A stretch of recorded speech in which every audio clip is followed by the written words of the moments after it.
Hello everyone, welcome to our channel precise physics. Previously हमने देखा कि कैसे लॉज ऑफ मोशन के अंदर एरिस्टोटल एंड गैलीलियो ने अपने अपने इंटरप्रिटेशन दिए मोशन के लिए, या मैं कहूं यूनिफॉर्म मोशन के लिए। ऐसा मोशन जो यूनिफॉर्मली हो, जो कांस्टेंट हो, कि वहां फोर्स लगती है या नहीं लगती।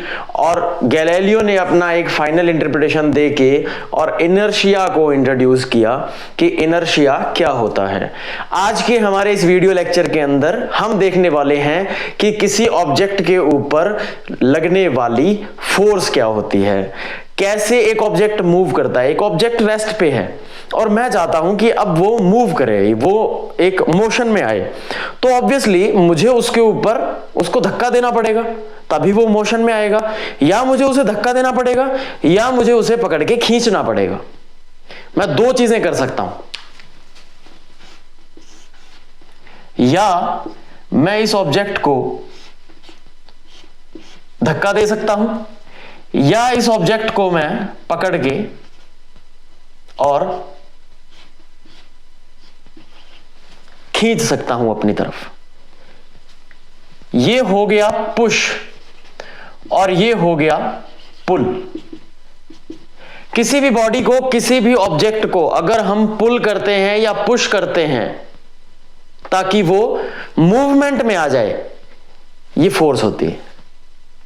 ये पुश और पुल मूवमेंट क्या है? ये बेसिकली फोर्स है जो हम उस बॉडी के ऊपर लगा रहे हैं ताकि वो मूवमेंट में आ जाए। अगर मैं बात करूं फोर्स के रिप्रेजेंटेशन की, तो फोर्स को इन जनरल एफ से रिप्रेजेंट किया जाता है। और जैसा कि ये जो एरो है, ये जो वेक्टर नोटेशन है, ये रिप्रेजेंट कर रहा है कि फोर्स एक वेक्टर क्वांटिटी है। फोर्स एक कैसी क्वांटिटी है? फोर्स एक वेक्टर क्वांटिटी है। ऑब्वियसली यहां एक ऑब्जेक्ट रखा है, मैं उसे पुश कर रहा हूं, यानी मैं उसे पुश एक डायरेक्शन में कर रहा हूं। मैं चाहता हूं कि वो आगे मूव करे। अगर मैं चाहता हूं वो आगे मूव करे तो मुझे फोर्स भी इसी डायरेक्शन में लगानी पड़ेगी, यानी फोर्स को मैं एक पर्टिकुलर डायरेक्शन में ही लगाऊंगा। तो जब हम फोर्स की बात करते हैं तो वहां दो चीजें होती है। एक होता है फोर्स का मैग्नीट्यूड और एक होती है फोर्स की डायरेक्शन, और दोनों ही इक्वली इंपॉर्टेंट हैं। कोई भारी ऑब्जेक्ट है, मैं उसे मूव करना चाहता हूं, अगर मेरे फोर्स का मैग्नीट्यूड कम होगा तो मैं उसे मूव नहीं कर सकता क्योंकि उसका इनर्शिया ज्यादा है। वहीं अगर मेरी फोर्स का मैग्नीट्यूड बहुत ज्यादा है तो मैं उस ऑब्जेक्ट को इजीली मूव करवा पाऊंगा।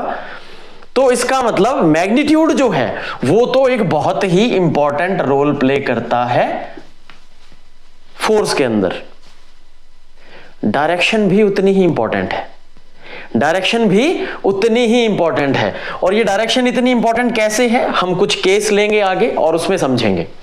उससे पहले अगर हम कुछ जनरल नॉलेज की बात करें फोर्स से रिगार्डिंग, तो फोर्स की जो एसआई यूनिट होती है, फोर्स की एसआई यूनिट होती है न्यूटन। फोर्स की एसआई यूनिट होती है न्यूटन। और फोर्स की अगर मैं डायमेंशन की बात करूं, फोर्स का जो डायमेंशन होता है वो होता है m, जिसे मास के लिए लिखा जाता है, l जिसे लेंथ के लिए लिखा जाता है, एंड t जिसे टाइम के लिए लिखा जाता है, एंड t-2 आप लिखेंगे इसके ऊपर। यह होता है फोर्स का डायमेंशन। अभी हम इसको यहां छोड़ेंगे नहीं, फोर्स के बारे में हम और अच्छे से पढ़ेंगे, बट जब हम लॉज ऑफ मोशन पढ़ रहे होंगे तब इसके मैथमेटिकल एक्सप्रेशन के बारे में हम थोड़ा जानेंगे कि फोर्स को हम कैसे कैलकुलेट करते हैं, कैसे फाइंड आउट करते हैं। अभी के लिए बस हम एक फोर्स का इंट्रोडक्शन ले रहे हैं कि फोर्स एक्चुअल में है क्या। अब हम बात करते हैं कि कैसे फोर्स की डायरेक्शन एक इंपॉर्टेंट रोल प्ले करती है किसी भी ऑब्जेक्ट को मूव करने में, या उसकी मोशन के अंदर उसके मोशन को इंटरप्रेट करने में कैसे ये फोर्स की डायरेक्शन काम करती है। तो देखते हैं।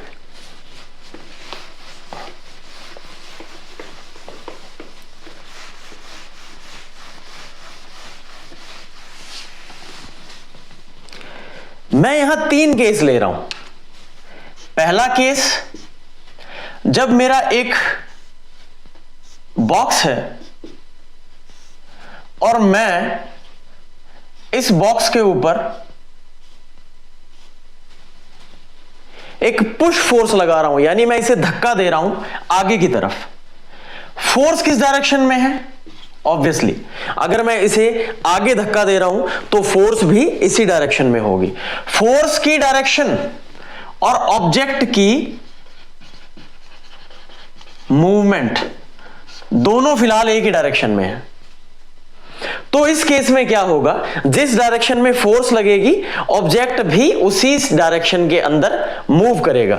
यानी कि फोर्स अगर एक्स एक्सिस के ऊपर लग रही है, फोर्स अगर एक्स एक्सिस के ऊपर लग रही है तो ऑब्जेक्ट की जो वेलोसिटी या जो स्पीड है वो भी आपको एक्स एक्सिस के अलोंग ही देखने को मिलेगी।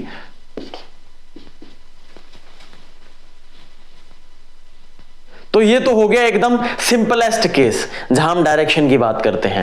अब हम बात करते हैं एक और केस की, और ये केस कुछ ऐसा है, कि मैं किसी ऑब्जेक्ट को आगे मूव करना चाहता हूं, या उस ऑब्जेक्ट को आगे मूव किया जा रहा है किसी और के द्वारा, कोई और उसे आगे की तरफ इस साइड में मूव कर रहा है, और अब मैं आके फोर्स लगाता हूं आगे की तरफ उस पे, कुछ इस तरह से। यानी ऑब्जेक्ट का मोशन तो यूं है और मैं उस ऑब्जेक्ट के मोशन के ऊपर यूं फोर्स लगाऊंगा तो ये ऑब्जेक्ट कुछ इस तरह से एक पैराबोलिक पाथ फॉलो करेगा। अगर मैं इसे डायग्राम के थ्रू समझाऊं तो फॉर एग्जांपल जो मेरी ऑब्जेक्ट की मूवमेंट थी, यानी जो वेलोसिटी थी इनिशियली, वो एक्स एक्सिस की डायरेक्शन में थी, और इस ऑब्जेक्ट के ऊपर अब अगर मैं फोर्स लगाता हूं वाई एक्सिस के अलोंग, यानी इधर नीचे की तरफ, तो वो मूव कर रहा था इधर, जाना चाहता था इस डायरेक्शन में, मैं उसे भेजना चाहता हूं वाई एक्सिस के अलोंग। बट इन दोनों का जो रिजल्टेंट होगा वो कुछ ऐसा होगा कि अब इस ऑब्जेक्ट को, ये ऑब्जेक्ट एक पैराबोलिक पाथ को फॉलो करेगा, यानी ये ऑब्जेक्ट कुछ इस तरह से नीचे की ओर मूव कर जाएगा। डायरेक्शन का कितना फर्क पड़ रहा है ये हम देख सकते हैं। यहां फोर्स और वेलोसिटी के बीच में 0 डिग्री था, यहां इन दोनों वेक्टर्स के बीच में जो डिफरेंस था, एंगल डिफरेंस था, वो 0 डिग्री था। बट यहां पे हम 90 डिग्री ले रहे हैं, यानी कि यहां ऑब्जेक्ट की जिस डायरेक्शन में मूवमेंट हो रही है उसके परपेंडिकुलर हम फोर्स को लगा रहे हैं, उसके परपेंडिकुलर नीचे की तरफ हम फोर्स को लगा रहे हैं, तो हमें मोशन भी डिफरेंट दिखेगा। और ये मोशन आप सबने देखा है, कहां? Projectile motion. जब हम एक पत्थर को फेंकते हैं तो हम चाहते हैं कि वो पत्थर सीधा जाए, बट उस पत्थर के ऊपर एक ग्रेविटेशनल फोर्स लगता है नीचे की तरफ, इसीलिए वो पत्थर जो है वो एक पैराबोलिक पाथ को फॉलो करता है और प्रोजेक्टाइल मोशन हो जाता है। तो ये लीनियर मोशन समझा दिया हमने, ये प्रोजेक्टाइल मोशन समझा दिया, और दोनों के दोनों मोशन के अंदर जो कॉज है वो फोर्स है, बट फोर्स का मैग्नीट्यूड नहीं, फोर्स की डायरेक्शन है।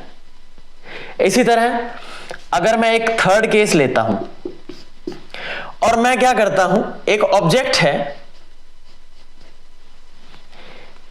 ऑब्जेक्ट है जो कुछ इस तरह से आगे मूव करना चाह रहा है, और मैं इसके ऊपर परपेंडिकुलर फोर्स लगाता हूं नीचे की तरफ कुछ इस तरह से, तो ऑब्वियसली ये इस तरह से ऑब्जेक्ट जो है वो घूम जाएगा। अगर मैं इस पॉइंट पे जब ये ऑब्जेक्ट आ गया है, फिर से मैं इसके ऊपर एक परपेंडिकुलर फोर्स लगाता हूं और अब मेरे फोर्स की डायरेक्शन चेंज हो गई है, तो फिर से ये ऑब्जेक्ट घूम जाएगा।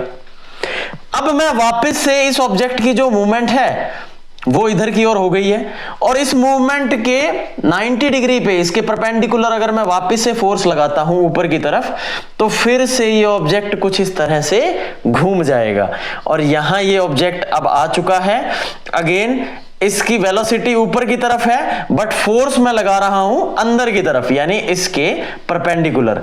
तो यहां मुझे देखने को मिलेगा कि ये वापस से अपनी उस इनिशियल कंडीशन में चला जाएगा जहां से इसने स्टार्टिंग की थी। हम अगर इस तरह से फोर्स लगाते हैं,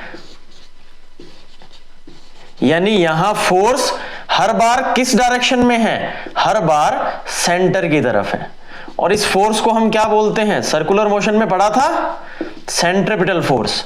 यानी अगर इस तरह से फोर्स आप किसी ऑब्जेक्ट के ऊपर इस तरह से फोर्स लगाओगे तो वो जो ऑब्जेक्ट है वो मोशन करेगा, और कैसा मोशन करेगा, सर्कुलर मोशन, सर्कुलर मोशन।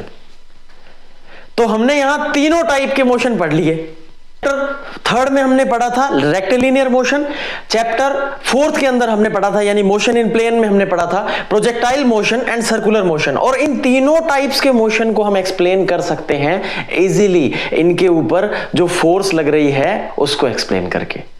और उस फोर्स की भी दो चीजें हैं, एक उसका है मैग्नीट्यूड, एक उसकी है डायरेक्शन।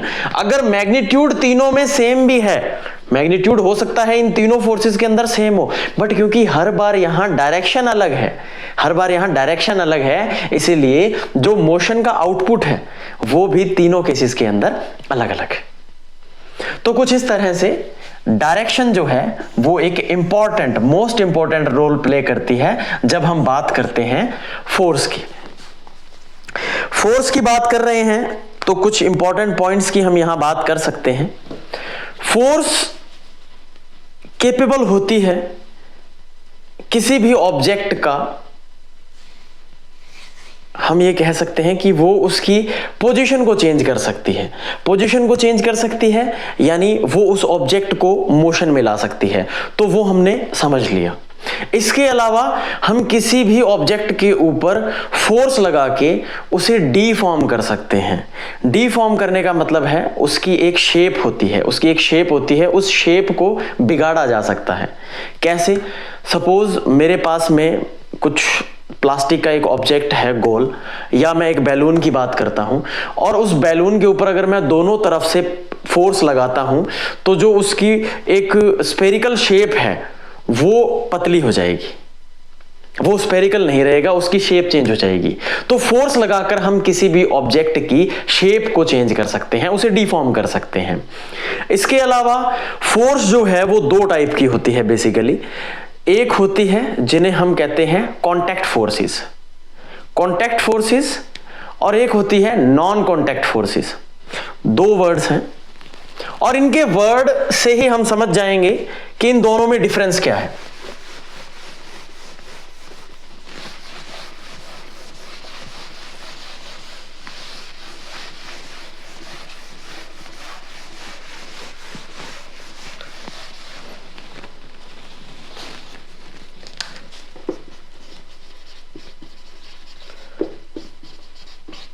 कॉन्टैक्ट फोर्स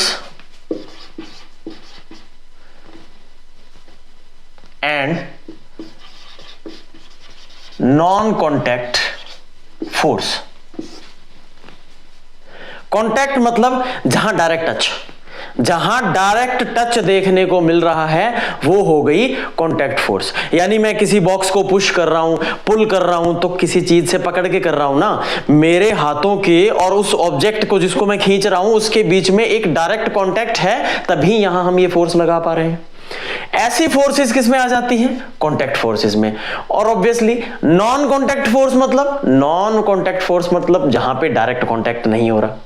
और बहुत एग्जांपल हैं इसके, जैसे ग्रेविटेशनल फोर्स, ग्रेविटेशनल फोर्स और electromagnetic force.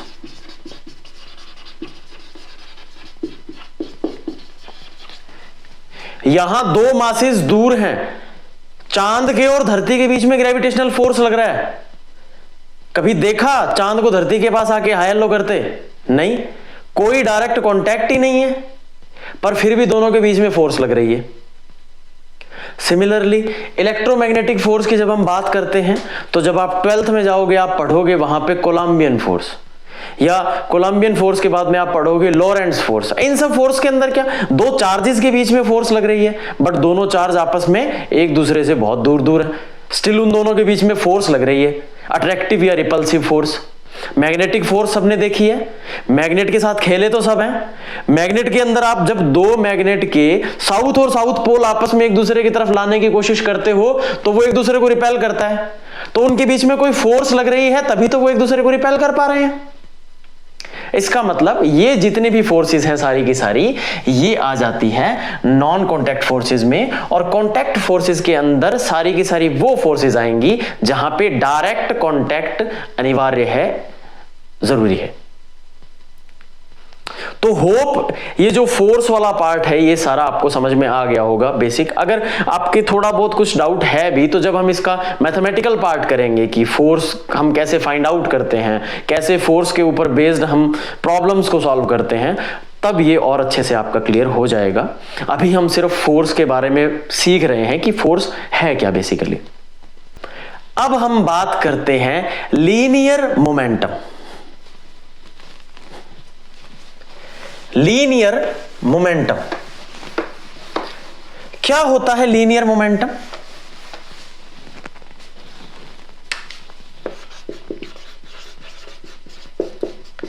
Linear momentum linear momentum basically mass की स्टडी है। मास समझते हैं सभी, mass amount of substance in a body. Mass जो है जब वो मोशन में होता है, जब हम उसकी स्टडी करते हैं, वो हमें बताता है linear momentum. So basically linear momentum is just product of mass and velocity. कोई मास अगर एक मोशन में है, वेलोसिटी v के साथ मूव कर रहा है, तो वहां उसका कुछ ना कुछ लीनियर मोमेंटम देखने को मिलेगा, जो कि बराबर होता है, इसे P से रिप्रेजेंट किया जाता है, और ये बराबर होता है mass into velocity. Mass into velocity of the object.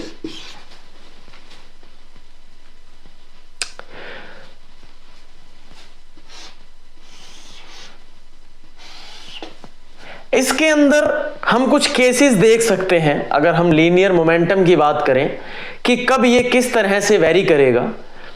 तो अगर हम दो ऑब्जेक्ट्स की बात करें और उनके लीनियर मोमेंटम को कंपेयर हम करना चाहते हैं, और फर्स्ट केस इसके अंदर हम लेते हैं जब हम दोनों के दोनों ऑब्जेक्ट्स का जो मास है वो सेम लेते हैं, बट सपोज कि दोनों जो मासेस हैं वो डिफरेंट डिफरेंट वेलोसिटीज के साथ मूव कर रहे हैं। तो अगर mass A and mass B both are equal to m, but mass ma is moving with velocity v1 and mass mb is moving with the velocity v2, दोनों का momentum अलग हो जाएगा। पहले का मोमेंटम होगा p1 is equals to m1 v1 and दूसरे का मोमेंटम होगा p2 is equals to m v2। यहां से अगर हम मास की वैल्यू निकालें तो मास बराबर हो जाएगा P1 अपॉन में V1, एंड यहां से जो मास है वो बराबर हो जाएगा P2 अपॉन में V2। यहां से हम ये कंक्लूड कर सकते हैं कि P1 अपॉन में V1 जो है वो बराबर होगा P2 अपॉन में V2 के। P2 अपॉन में V2 के। इसका मतलब जो मोमेंटम है दोनों ऑब्जेक्ट्स का वो डायरेक्टली प्रोपोर्शनल है वेलोसिटीज के। वेलोसिटी अगर इंक्रीज होती जाएगी तो दोनों का जो मोमेंटम है वो भी इंक्रीज होता जाएगा। और ऐसे केसेस के अंदर अगर हम मोमेंटम एंड वेलोसिटी का रेशियो लेते हैं तो दोनों बॉडीज के लिए इनका जो रेशियो होगा वो सेम आएगा। सिमिलरली इसी तरह से देखते हुए अगर मैं एक केस सेकंड की बात करता हूं जहां मैं वेलोसिटीज दोनों ऑब्जेक्ट की सेम लेता हूं, लेट करते हैं ये वेलोसिटी v के बराबर है, यानी object a and b both are moving with a velocity v, but their masses are different. इसका मास ma है एंड इसका मास mb है, और वो दोनों के दोनों आपस में इक्वल नहीं है। ऐसे केस के अंदर हम p1 अपॉन में ma, या आप ma के बजाय इसे v1 and m1 and m2 से रिप्रेजेंट कर दीजिए, तो P1 अपॉन में m1 ये बराबर होगा P2 अपॉन में m2 के। यहां मोमेंटम एंड मास का जो रेशियो होगा वो हमेशा कैसा होगा, कांस्टेंट होगा। अगर उन बॉडीज के लिए वेलोसिटी जो है वो सेम है, यानी कि इस केस में जिसका मास ज्यादा होगा उसका मोमेंटम कम होगा, जिसका मास ज्यादा होगा उसका मोमेंटम कम होगा।